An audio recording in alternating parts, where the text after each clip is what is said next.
Well, that escalated quickly. Welcome to Tea Talks. We've been MIA. Yes. But welcome back, Sammy. I'm glad to be back. I've missed it. Yeah, I missed it too. Was not here last week. Was not good at all last week. Thank you to everybody who messaged, especially when I didn't get my Tea Talks up. I think the only time I won't put it up is if I'm really unwell, and I was really unwell last week. So I got some beautiful messages from people, but I had 6 days in hospital. So it's been a big week. Yeah. How are you, Sammy? Well, I've been an absolute fucking mess. Yes. Better now Yeah. that you're home. Yeah. 'Cause I missed you, Mama. Yeah. And hospitals are, like, I don't know, not particularly fond Yeah. of going to the hospital. But, yeah, no, it's been rough. Yeah. Been rough for everyone, I think. Yeah. I don't think I quite realised how sick I was. Yeah. Yeah. I don't think I realised either. I think Yeah. because it's kind of like, I don't know, it's like when someone's like losing weight but you see them every day. Yeah. Yeah. You don't really notice. I was getting worse every day, and I started to get a bit teary, like when people are asking how I was. Because I'd gotten to where my breathing was just so bad. And my pain was starting to increase. A lot of pain in my back and shoulders. They're just having to work really hard because of the muscle loss, or wastage, or whatever it is they call it. So the ones I've got are having to work extra hard, but it's really been quite painful. I've not been able to get comfortable, so I've just been so agitated, not being able to get comfortable, and yeah. And then Steph was wanting me to go to hospital probably about Wednesday last week, but I was like, nah. She had prior obligations. I had a hair appointment on Thursday afternoon, and I was fully supportive of going to Steph that hair was trying appointment. to get Sammy to jump on the bandwagon. But I ain't jumping on no bandwagon. Sammy has what's your thing like? So it is not my job. Like, you're my mum. Yeah. It is not my job to tell you what to do or give you my opinion on what you should do. I am here to fully support whatever decision you want to make. If it's reckless, if it's anything else, that's not my job. I'm your child. I mean, I'm dying anyway. And I don't think that you haven't lost any fucking brain capacity. Like, I think if you were, truly unwell, like, as in, like, really, really fucking bad, you wouldn't be able to go to your hair appointment anyway. You wouldn't have it in you. Yeah. You did have it in you, and you wanted to get your hair done. Yeah. So guess what? When my mum wants to get her hair done, she gets her fucking hair done. I think anybody else, though, would have been in hospital. Yeah, but I mean... and Steph was probably right to be... No, Steph was 100% right. Yeah, as it turns out. Yeah. Yeah. But you had a hair appointment, so what were you going to do? I got my hair done. I was not going to hospital without my hair done. I didn't want to let Adrian down. No. I got a new hairdresser. I like him. Yeah. Yeah. We got to get my hair done. Looks good. Yeah. No grey hairs for hospital. Oh, God, no. So we did. So we went to, did the hair appointment. Then Friday morning, Steph had booked me into the doctor. I think that was kind of a compromise, that I'll go to the doctor, and if the doctor couldn't sort me out, I'd go to the hospital. So we went to the doctor. Long story short, doctor couldn't sort me out. So we ended up going to the hospital. And I was just, I was so weak by that stage. Like, I couldn't even talk. Like, even at the doctor, Steph had to come in with me and talk for me. Like, I could probably get about 3 words out, and that was it. And my voice was like much flatter than this. I couldn't move hardly any part of my body. I had nothing, like zero energy. Which I kind of thought was like gonna be the norm. Yeah, me too. Like, I just thought this is what it is. So you just have to suck it up. But anyway, so we got to hospital. It was a bit of a battle to get them to admit me, like, because they kept saying, well, you've had COVID, and they kept blaming the COVID for me being like I was, but I knew it wasn't the COVID because I really didn't get too bad with the COVID, and I had no chest stuff with my COVID. It was just a deterioration of my MND. So as it turned out, they ended up admitting me. I had to go to the COVID ward for 2 days because I was still testing positive for COVID, even though I wasn't contagious because the 14 days hadn't been up.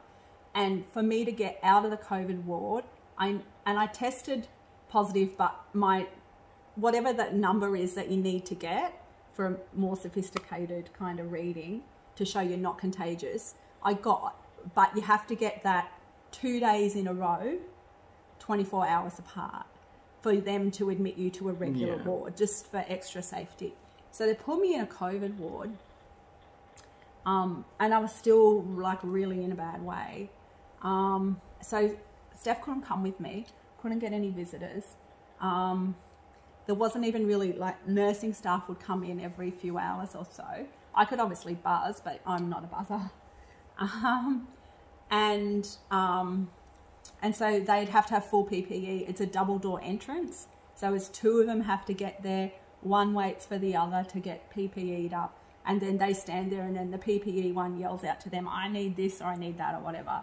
So I just, like, having not been in hospital except for that sleep study and babies, I just was like, I don't know, by the Saturday morning, I was in such a bad way.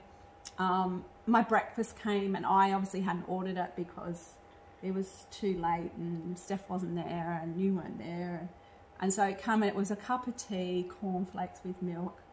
I don't even know what else was on the thing. Nothing I could eat.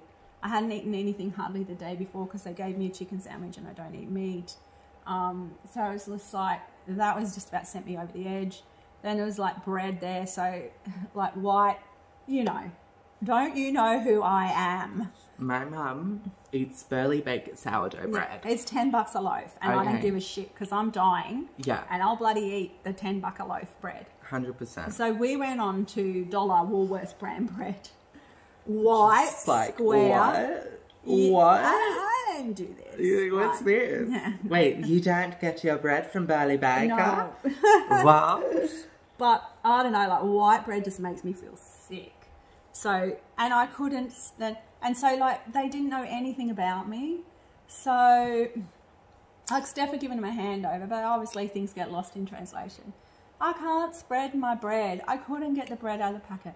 Like, they left it there. I'm like, I don't eat. And I started crying because it was a cup of tea and no coffee. And like, oh, like, I just, like, nothing. I just felt so vulnerable because, like, I couldn't do anything for myself. Worse than normal because I was so weak.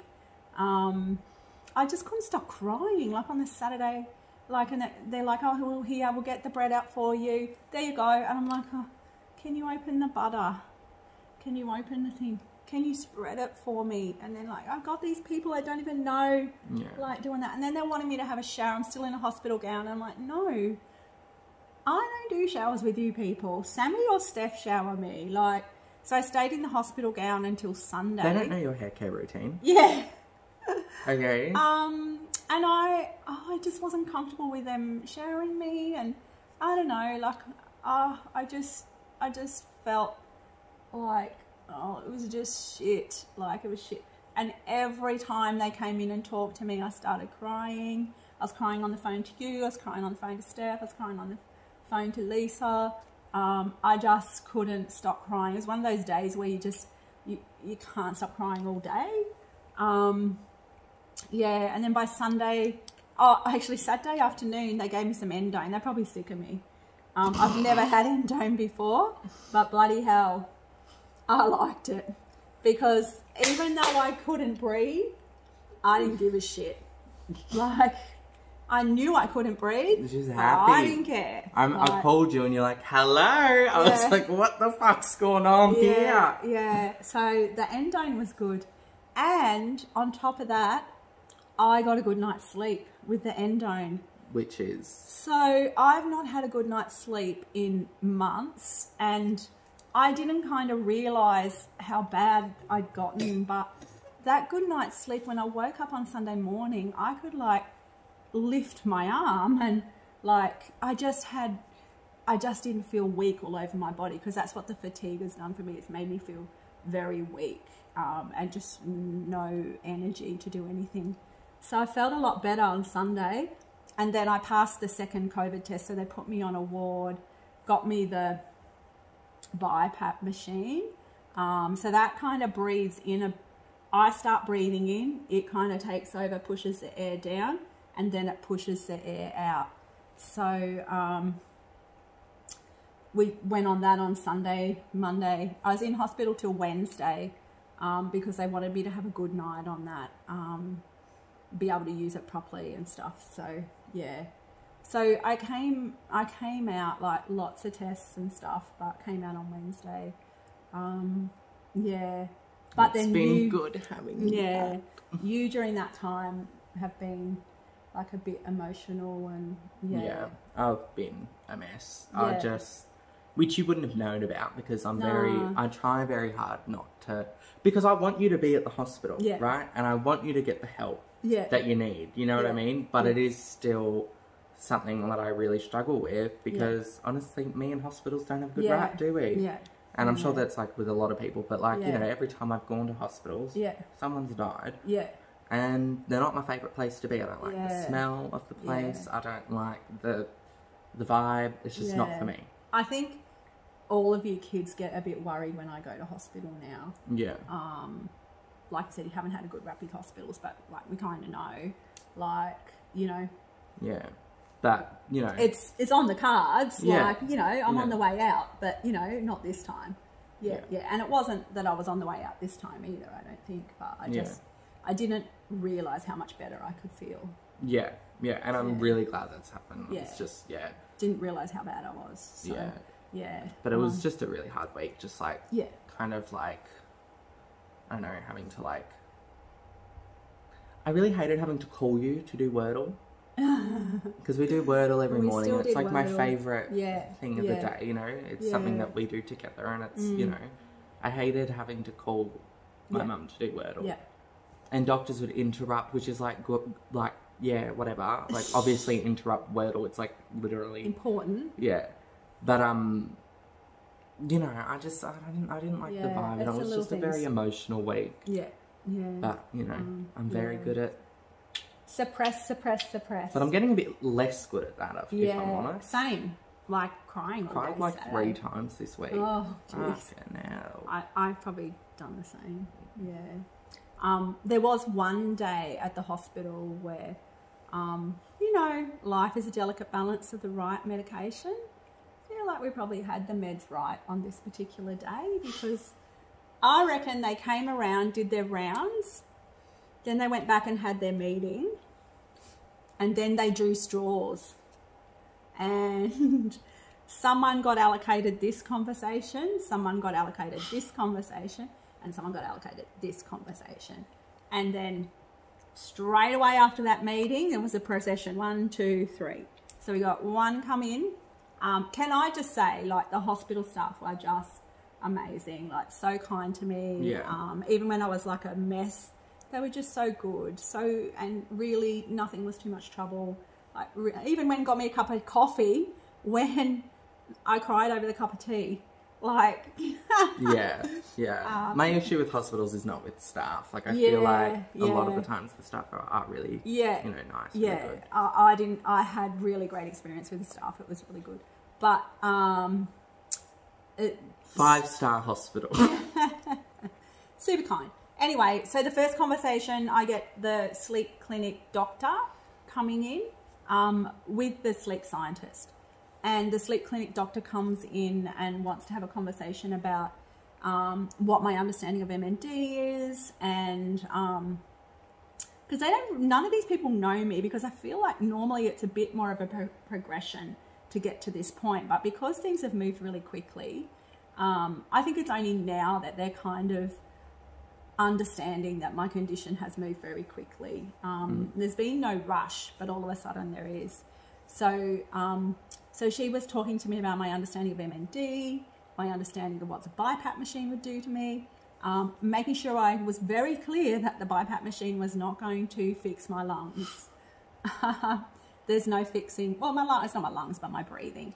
It's not going to fix things. It's like it's kind of you know, might delay things a bit, but it's definitely not going to fix things. So we had to get clear on that.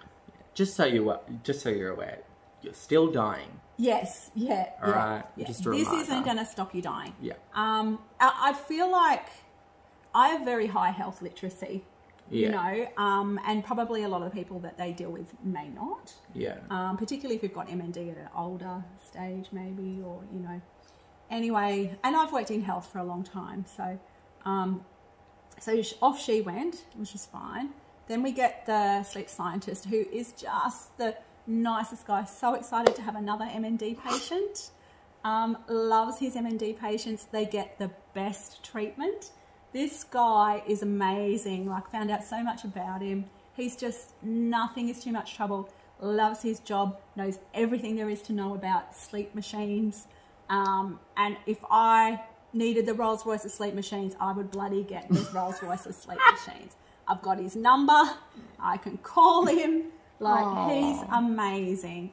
But he come in and he started talking about, he assumed I had a very high level of health literacy, because he was like, a lot of his conversations around sleep machines and how patients use them, and, you know, the end came up so many times. And he's, you know, some patients, when it gets to the end, they choose not to do this, or, you know, if you choose not to do this, and you wanted it, you know, like you wanted to just, you know, kind of not use these machines, we could help you with the end as well. You know, there was just so much about the end, and what patients choose to do and what they might not do. I mean, it's giving me options, but, you know, okay, so that's the second straw. We had a bit of a play with the machine and stuff, and oh, it's not good for aesthetics, but we'll go into that in a minute. Anyway, so then he leaves, and then the respiratory doctor comes in, Ping, the loveliest guy, also. Yeah, he was really nice. Not good at doing needles on me. We have a bad relationship with needles, but we laugh about it. Mum laughs about it. I'm like, yeah, he's like, oh, he's sorry, like, sorry, let me sorry. try again. And I had to have some of those deep ones, you know. Mum's where just like, all right, do it again. Yeah. All good, do it. Try this one. Try this one. 10 needles down. I'm about to throw up. And Mum's like, again? I had to get one in the artery again for that gas study. It took, in emergency, 3 different doctors, 4 different jabs, an anaesthetic for one of them, and an ultrasound finally. And the guy that got it, we called him the vampire. Like, who did it through ultrasound, but it goes really deep and they've got to get it into the artery. So it was like, oh, anyway, I've got bruises from here to kingdom come on me. So, anyway, Ping comes in and he's like talking to me about just, you know, an update.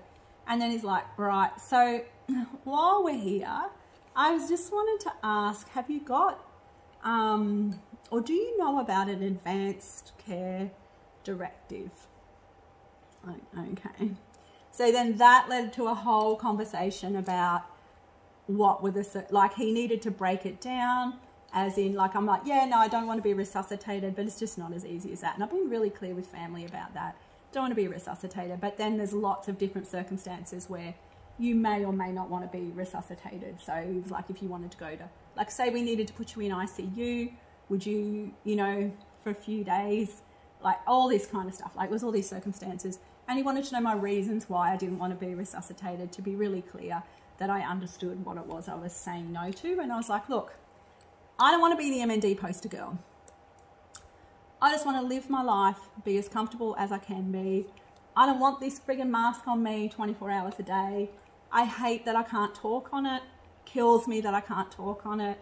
I just want to be comfortable. If I can wear this at night and get some hours out of the day that make me comfortable, I'm happy with that. But, like, if it comes to where I have to have this on all the time, like, you know, I may change my mind at the time, but really, I'm not here for a long time. I don't want to go on your trials. I don't want to try your tablets. I want to spend my time with my family. You know, that's me. So he was good like that. Yeah, but, like, it was then the phone rang and he just couldn't get out of that room quick enough. He's like, oh, your phone's ringing. I'm like, oh, that's okay. It's only Max. He's like, no, it's all right. I'll let you get it. Run. Like, so when he left the room, I looked at Steph because she was with me. I'm like, I feel like people less resilient than us and less medicated would probably, now would be the time to have a cry. You're like... But we're fine. We just laughed because it was like kind of funny that they'd all had to come in and have their little talks. And just like bam, bam, bam. Yeah. So we got the ticks. We're on to the Advanced Healthcare Directive. Yeah, which, you know, people know my wishes anyway. So, yeah. But anyway, we'll get that lodged for them so they can, yeah, be happy about that. Yeah. Yeah, which is good to be in place. And I, to be honest, I didn't really know, like I knew I had to do it, but I didn't really know what to do with it once I got it. So, and how the hospital would know about it. So, yeah. Yeah. But you can actually load it onto your My Health record. So there you go. Brilliant. Yeah. Yeah, good to know. What else do we need to talk about? The machine. Oh, the machine, yeah. The breathing machine. Yeah. So Mum puts on the breathing machine when she goes to sleep. Yeah. She's been having really good sleeps, which is amazing. Yeah. But fuck, let me tell you, that was very confronting. Yeah, Sammy had a cry on that. Oh yeah. my God. Like, it was just a lot. Yeah. And by the second night, I was fine. Yeah. Because it's not just a mask. It's like a whole head, goes over your head, comes around here and here. And yeah. Yeah. It was a lot. Yeah. And you saw me on it. And Steph was trying to get me on it as well. And then, like, she put it on. We're still getting used to it. And then I would not be getting any air because she'd have the mask on, but the machine not turned on. And I'd be, like, I think my eyes look a bit scared. Yeah. Like, can't breathe. And then to get it off, like, is a bit tricky for me. Yeah, and I can't talk in it. So, like, can't breathe. Yeah, no, it was a lot. It was a lot. You went off and had a cry in the bathroom, tried to hide, but I could see in the mirror that you were crying. Oh, like, shit. Like, how do we...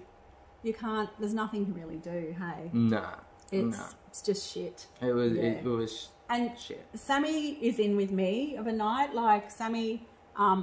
like, started off being because we didn't have room, so Sammy's sleeping with me, but now I need someone there with me to help me of a night. So we gotten quite used to, like, when you go to bed, having a bit of a conversation and chat, and, you know, those late night chats just before you go off to sleep. And that's kind of taken away from that too, because I go to bed, have to get this friggin' monstrosity of thing on me, and then that's it. It's lights out. I can't talk on it. Yeah. And so you couldn't really have those conversations because then you'd be fully awake getting this thing on you. Yeah.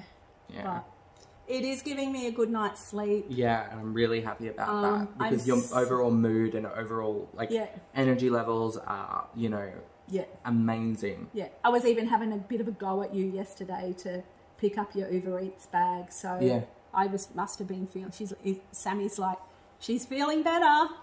She's having a crack at... Oh, wait. Yeah. So I even in my voice and my energy, we went out yesterday. More. Yeah. We went out. We did a few things yesterday and Mum wasn't, like, flat out, like, dead. Yeah. Not dead, wrong word. Yeah. Can you be a bit more careful with your choice of words? You know. Yeah. No, I was fine yesterday and we even went to the pub for dinner last night. Top it all off. Yeah, so that was nice. Yeah, even just how I'm walking, I was like really hunched over, but now I'm like walking. I mean, I'm only walking in the apartment. I couldn't walk any further than that. I think I'm doing about 300 steps a day. Yeah, but I'm definitely feeling a whole lot better, which is good. Yeah, it is amazing. Hopefully it'll last for a while. I hope so. Because as it's been pointed out, it's not a permanent solution. Yeah. You're still terminal. Yeah, and just don't forget. Don't forget. What else are we talking about, Sammy? Anything else on our list? No. We did get a scooter, but I haven't had a go on it yet. Yeah. Yeah. Apparently I have to have some safety lessons on that. From who? From the OT. Really? Yeah. Right. We'll figure it out. Doesn't she know who I am? You'll figure it out. Yeah. If you crash, it'll be fucking funny. Yeah. Like, you know what I mean? Yeah. Also, it is fluoro green. Yeah, I'm not loving the colour. And it's got a little basket on the front. Oh. It's all about aesthetics for me. Like, even that bloody mask, like... I was like, couldn't we get like a pink one? Yeah, pink scooter or pink mask? Both. Yeah, I was like thinking... a baby pink would be I nice. was totally... Baby pink scooter would be with white instead of the black? Yeah. That'd be cute. And a little cane basket on the front. Oh, right. A white basket. It's like, just because you're disabled doesn't mean that you know, have to forego aesthetic, forego, looking good. That royal blue colour, I used to, when I had Jack, like my boy that had cerebral palsy, we used to do lots of therapy with him. And I used to love royal blue, but I friggin' hate it now. I call that colour therapy blue, because no shit, every single roll, piece of foam, any piece of equipment that needed a cover on it, chair, whatever, it all came in that therapy blue, and it's just turned me off. Yeah, so not good. Anyway, so onwards and upwards for this week. Fingers crossed for the next week. Yeah, I've got a few things planned. I've got some girls from work coming down tomorrow, which I'm so excited about. That was meant to happen a little while ago. A few things that have been put off because of COVID. So I'm hoping they're all coming to the house, which is nice. Yeah, so I've got some things that I'm really looking forward to. So the new me, all renewed, lots of energy. It'll be awkward if next week you're like, hi. Yeah, well, I would have had a good week. Yeah, I would have had a good week. You're so positive. Yeah, no, I feel so much better, and I didn't know I could feel this good. So, you know, I mean, I'm not ready to go and run a marathon. No, and maybe a half marathon. I still get tired, and I'm, I'm still working to breathe here. Yeah. But it's good getting that blast overnight. And I have had a couple of times where I've had a bit of a blast in the afternoon, like when I was in hospital. Just put it on for half an hour. But I haven't needed to do that since I've been home, so that's good. I have had, I know I go on about the messages, but I have just had messages from just so many people I went to school with in Tassie. Like just people from all over the place, which beautiful messages, which, you know, when you really, really feel shit, it's just so nice. Like, and my close people too, my peeps also, just like, and I know I've not been up, like my fingers are barely working. I'm actually going to have to get shorter nails because now with my hands in the last week or so, both of them, only my fingers bend. And we've got a bit of a joke going. Me hearties.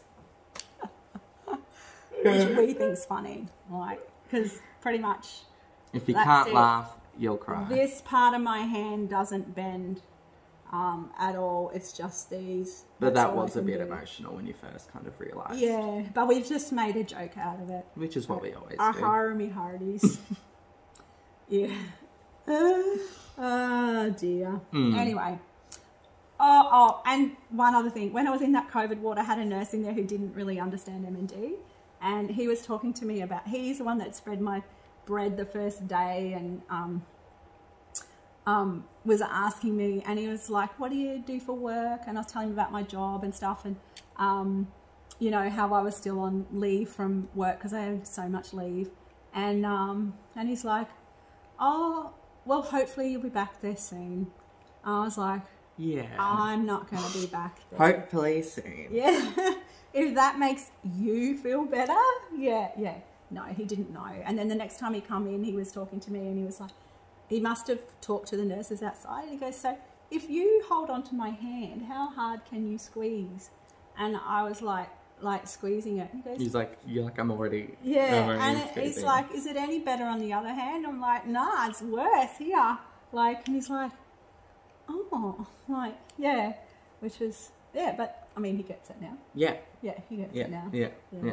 So anyway, all right. Well, it's nice having you back, Sammy. Yes, glad to be back. Steph's gone on a little weekend back home to hopefully, we'll see her family, have a lovely weekend with them. She's got an event on Saturday night, which looks like fun. She'll be back on Tuesday.